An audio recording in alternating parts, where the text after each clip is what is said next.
MG Listeners, hari ini Presiden beserta 34 kepala daerah seluruh Indonesia berkumpul di titik nol Ibu Kota Negara Nusantara. Dalam seremoni ini, ke-34 kepala daerah memberikan tanah dan air untuk dikumpulkan dalam kendi. Lalu bagaimana Smart City ke depan di Ibu Kota Negara Nusantara, baik infrastruktur maupun transportasi ke depan, dan akan menjadi percontohan bagi kota-kota lain? Saat ini saya sudah terhubung dengan ahli tata kota Muhammad Jehansyah Siregar dan juga tim Visi Indonesia 2033. Selamat siang Bang Jehansyah. Selamat siang Mbak Lia. Apa kabar? Kabarnya alhamdulillah baik. Alhamdulillah sehat ya. Terima kasih Bang bisa bergabung di MG Radio sore hari ini. Sama-sama.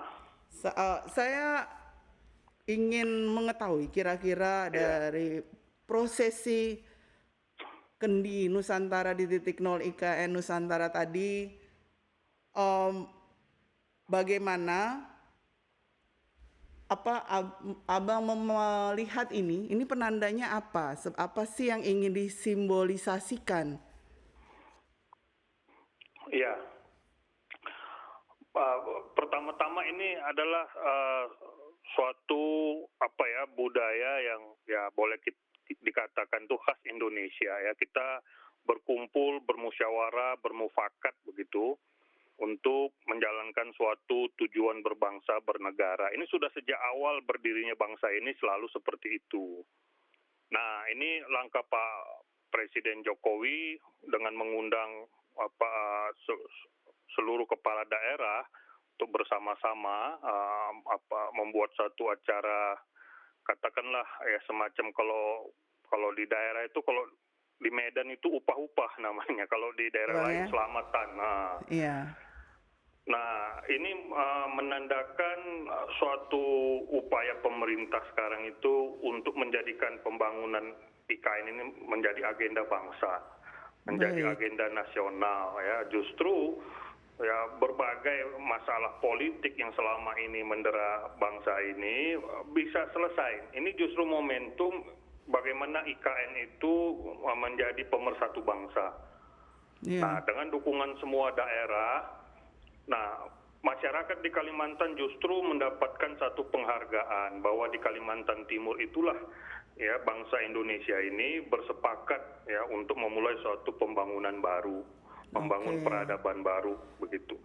Jadi jangan dipertentangkan lagi antara pusat dan daerah, mana ini kok kemarin ini kepala otorita IKN-nya kok bukan orang daerah. Nah, itu hal yang teknis lah itu. Iya. Jadi ini simbol kebersamaan, kesepakatan untuk bersama-sama membangun Indonesia di ibu kota baru gitu ya Bang ya, kurang lebih. Betul, betul.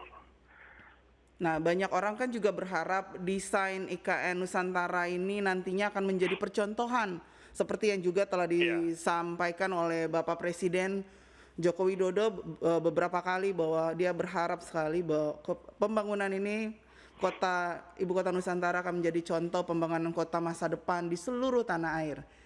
Nah, dari kacamata Bang Jehan, apakah ini termasuk dalam visi Indonesia 2033?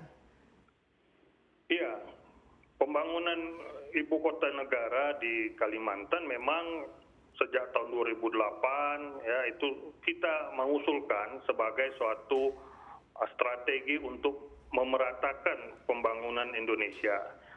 Ya, secara wilayah kita ketahui pembangunan di Pulau Jawa, khususnya di Jabodetabek itu sudah demikian pesatnya dan melampaui daya dukung Pulau Jawa dan Jabodetabek khususnya ya, yang dihuni lebih 65% penduduk.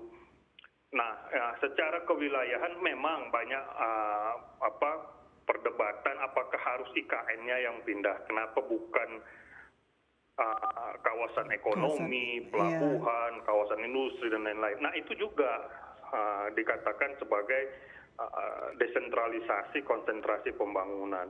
Tapi perjalanan bangsa kita, pembangunan selama lebih kurang 40 bahkan 50 tahun ini tidak efektif itu pembangunan yang kawasan-kawasan ekonomi itu untuk meredam ya. Bukan tidak ada pembangunan. Kita ketahui di Batam terjadi pembangunan, di Sumatera Utara, di banyak daerah-daerah ya. Tapi Betul. laju pembangunan di Jabodetabek dan di Pulau Jawa tetap yang paling cepat.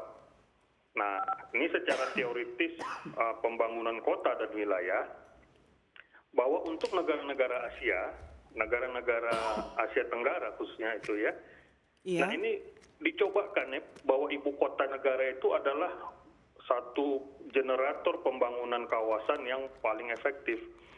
Karena dari pembangunan IKN ini nanti akan ikut wakil dari negara-negara sahabat ya untuk pindah ke sini. Nah nanti diikuti pula oleh para headquarters ya, perusahaan-perusahaan internasional untuk mengikuti di mana kedutaan besar negara sahabat itu berada, dan seterusnya kawasan industri juga akan mengikuti gitu. Oke. Jadi artinya tim Visi Indonesia 2033 siap untuk menjembatani harapan-harapan ini juga dan sejalan gitu ya Bang Jehan. Ya, kita semakin mendorong, semakin mengambil sisi positif dari usulan kita yang direalisasikan pemerintah, dan siap untuk terus mengawal dalam arti kemungkinan ketidakefektifan ya satu rencana, satu pengembangan yang misalnya lebih banyak dikhawatirkan banyak pihak itu berorientasi proyek, hanya berorientasi bisnis lahan. Nah ini yang perlu diantisipasi. Nah ini dengan Pak Presiden membentuk otorita IKN dan dipilihnya ketua dan wakil ketua, ini sudah harus objektif semuanya. Jadi kekhawatiran itu sudah mulai harus kita arahkan ke arah yang lebih positif. Baik. Bagaimana banyak sekali langkah-langkah ya yang bisa dilakukan untuk menghindari kekhawatiran itu. Jadi meskipun sekarang ini ada yang mengkritisi, oh itu wakilnya kan dari Sinarmas Land. Betul. Ya sudah, itu background bahwa yang jago dalam pengembangan kawasan ya memang dari kalangan developer. Betul. Tapi ketika dia sudah bekerja untuk negara, selesai urusan dia dengan bisnis properti. Ya, nah semua mata akan melihat. Ya, tidak gampang untuk namanya konflik of interest ya. Otorita IKN ini seluruh pengamat di berbagai bidang, seluruh perusahaan, bisnis, segala macam kelompok masyarakat itu akan mengawasi. Nah, disinilah saatnya Pak Bambang Susantono dan Pak Doni Rahayu itu bekerja dengan dada merah putih begitu ya, dengan keahlian yang profesional. Nah, mudah-mudahan ini positif untuk kita bisa merencanakan pembangunan IKN ini secara terencana dengan baik. Menarik tadi Bang Jehan sampaikan bahwa kita bisa membuat banyak sekali mekanisme untuk mengawasi kinerja otorita baru ini. Iya. Nah, apa sih kira-kira kalau dari pandangan Bang Jehan yang bisa dilakukan untuk cara-cara monitoringnya ini misalnya? Ya, misalnya komunikasi. Tentu dengan adanya otorita IKN ini, berbagai kritik, pendapat, pandangan, dan lain-lain itu sudah semakin mengarah. Kalau sebelumnya kan orang bingung ini mau ke Menteri Bappenas atau Menteri PUPR atau ke Pak Presiden atau kemana ini ya. Betul, iya. Nah, masing-masing punya tugas masing-masing dulu, agak fragmented lah begitu. Nah, sekarang sudah fokus. Nah, jadi bagaimana misalnya menyiapkan satu master plan yang disepakati semua pihak dan betul-betul objektif. Nah, ini menjadi tanggung jawab dari otorita IKN. Nah, kalau saya mengusulkan otorita IKN atau didukung oleh siapalah begitu ya, membentuk sebuah forum komunikasi. Ya, untuk mengkanalisasi berbagai pandangan ini. Banyak sekali isunya. Sosial, ekonomi, pembangunan fisik, lingkungan, prasarana infrastruktur, belum bicara pelestarian hutan, ya, air bersih dan lain-lainnya. Banyak sekali isu-isu karena kalau kita bicara kota baru, apalagi ibu kota negara baru, itu kehidupan baru. Betul. Itu satu masa depan Indonesia yang baru. Jadi semua aspek, semua sektor itu perlu dibahas dengan baik. Jadi ada semacam forum yang untuk jadi mungkin semacam kalau hari ini kita seperti kita lihat misalnya contoh di penanganan pandemi COVID-19 mungkin ya Bang, semacam itu. Iya, Jadi ada iya, integrasi, kemudian semua unsur tergabung. Cara lain mungkin yang terpikirkan Bang Jehan untuk pengawasan, mungkin orang masih akan iya, tetap mungkin ini ya tadi seperti Bang Jehan sampaikan, ini mungkin hanya by project atau semata-mata untuk project aja. iya. Iya, jadi selain forum tadi, itu kan secara umum ya seluruh lapisan masyarakat diakomodasi pandangan-pandangannya, kritiknya dan sebagainya. Nah, satu lagi yang diperlukan itu adalah sebuah katakanlah kelompok ahli begitu ya, Iya, satu tim ahli dari berbagai bidang ya, yang iya, bekerja memang untuk memikirkan detail dari rencana IKN ini. Jadi kalau di perusahaan developer itu biasanya ada satu divisi perencanaan. Nah, ini divisi perencanaan IKN ini menurut saya nggak bisa biasa-biasa saja begitu ya. Ini diperlukan satu desain tim ahli ya. Jadi tim itu perlu didesain loh ya. Tim ahli itu perlu didesain. Suatu desain tim ahli yang sangat baik gitu ya, bekerja sama keahlian misalnya dalam pembangunan kota saja itu ada ahli infrastruktur, ada ahli transportasi, ada ahli permukiman, ada ahli pertanahan, ahli tata ruang. Jadi bukan hanya ahli tata ruang perkotaan saja, bukan ya. Pembangunan kota, bukan hanya perencanaan tata ruang kota. Ya. iya, Nah itu luas sekali. Belum lagi kita bicara di bidang sosial, sosiologi perkotaan. Ya. Nanti bicara bagaimana persiapan keluarga-keluarga ASN yang pertama kali pindah di sana. betul, Itu perlu ada penyiapan, bukan hanya menyiapkan prasarana fisik, oh anaknya sekolah, bangun sekolah, bukan. Ya ini untuk orang pindah secara massal begitu, dalam waktu yang sama, itu perlu satu, kalau saya ya, itu satu visi hidup bersama yang baru. betul, Visi hidup bersama yang baru. Ya kita bayangkan aja lah kalau keluarga kita diminta pindah di suatu daerah yang baru begitu ya. iya, Tentu kita kan gampang ya. Oh ini tetangganya siapa? Ini tinggalnya di mana? Tiap harinya betul, nanti bagaimana begitu ya. Nah ini perlu satu penyiapan psikologi sosial masyarakat. Nah ini perlu disiapkan bukan nanti pas saat pindah 2024-nya misalnya ya. Bukan, ini dari sekarang disiapkan konsepnya seperti apa, timnya nanti seperti apa, apakah nanti keluarga-keluarga muda, ya, iya, apakah keluarga menengah, ya, dengan anak udah remaja yang dari keluarga-keluarga ASN ini, yang iya, pindah nanti ini kelompok yang mana nih? Ini kan ada psikologinya itu ada family development namanya. oke. Nah itu perlu disiapkan. Itu hanya satu aspek saja. Saya kadang tadi ada banyak aspek lah. Banyak Gitu ya. aspek betul. Ini perlu ada satu desain tim ahli yang baik gitu. Jadi memang perlu ada semacam para ahli yang tergabung di satu grup tertentu misalnya gitu ya, Bang Jehan. Ya, grupnya ini didesain oleh otorita IKN. Betul. Nah, Karena harus official ya. iya. Dari penjelasan Bang Jehan tadi, apakah bisa saya simpulkan bahwa pemindahan ibu kota negara ini memang masuk dalam visi Indonesia 2033? Dan apa saja sih visi lainnya kalau memang ini pemindahan ibu kota negara masuk dalam visi Indonesia 2033? Apakah visi-visi lainnya bisa dijelaskan juga pada kami?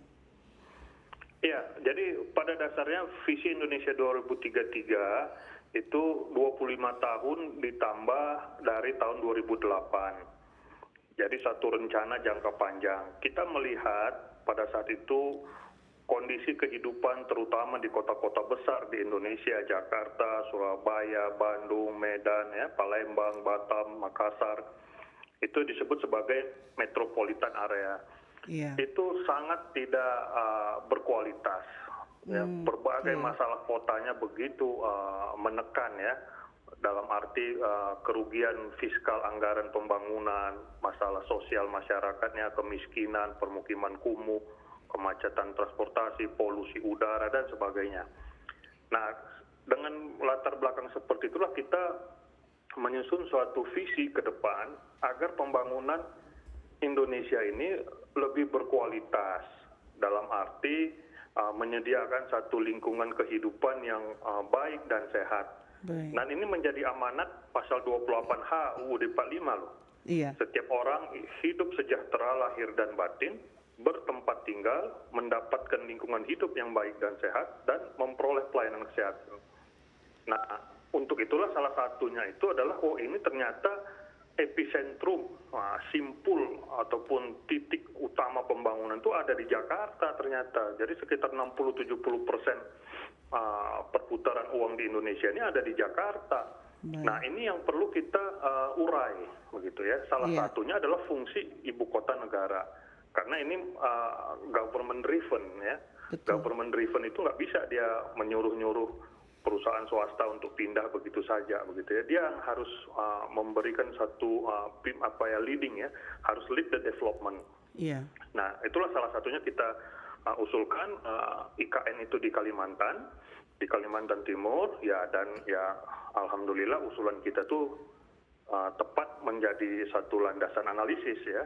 Iya. Bahwa memang di sanalah yang sesudah dievaluasi, di studi visibility-nya itu paling sesuai, karena kita memang udah perkirakan tuh daerah Penajam Pasir Utara itu yang datarannya itu keras ya, bukan lahan gambut ya, lebih tinggi dia. Iya.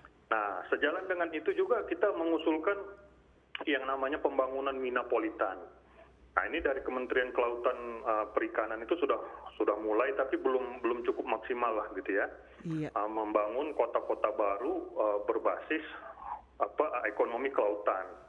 Nah, itu terutama di Indonesia bagian timur. Okay. Dan kemudian kita juga agendakan waktu itu agropolitan ya. Iya. Nah, ini bisa dikombinasikan sebenarnya dengan pembangunan IKN ya di Kalimantan. Karena banyak sekali lahan subur pertanian di Pulau Jawa ini sudah mengalami konversi lahan gitu. Oke. Nah, dan dari situ semua barulah kita bisa menata ini yang tadi dikatakan kota-kota metropolitan yang udah, ya kalau bahasa Sundanya pabalatak begitu ya, udah berselemak kata orang Medan ya kan. Nah, disitulah kita juga punya strategi. Ini juga menjadi masukan bagi Kementerian Teknisnya, yaitu PUPR ini ya, Cipta Karya Perumahan.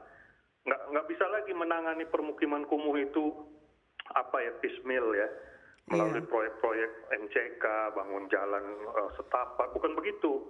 Ya, kita usulkan waktu itu yang secara komprehensif itu adalah redevelopment, resettlement, and new development. Okay. Nah, ini kalau bisa dijalankan semuanya ini sebagai suatu strategi, kita bisa mengalami lompatan ini, kita bisa melompati RRC India begitu ya. Iya. Karena dukungan kawasan ya. Jadi banyak dari analisis kita itu mengaitkan bahwa pembangunan ekonomi itu harus didukung oleh pembangunan kawasan, infrastruktur dan perkotaan gitu. Iya. Jadi memang untuk meningkatkan kualitas tadi masyarakat melalui berbagai hal tadi ya Bang. Jadi dengan membangun kota-kota baru, minapolitan, agropolitan, dan metropolis yang berkualitas lah, kemudian pembagian ekonomi merata dan sebagainya. Jadi memang visi ini sangat luas dan jangka panjang, sudah dari 2008 ya Bang ya. Iya. Dan kita berharap memang pemindahan ibu kota negara ke ibu kota baru Nusantara itu akan segera terlaksana juga dengan Bang Jehan, terima kasih banyak karena sudah berbagi. Satu lagi, silakan.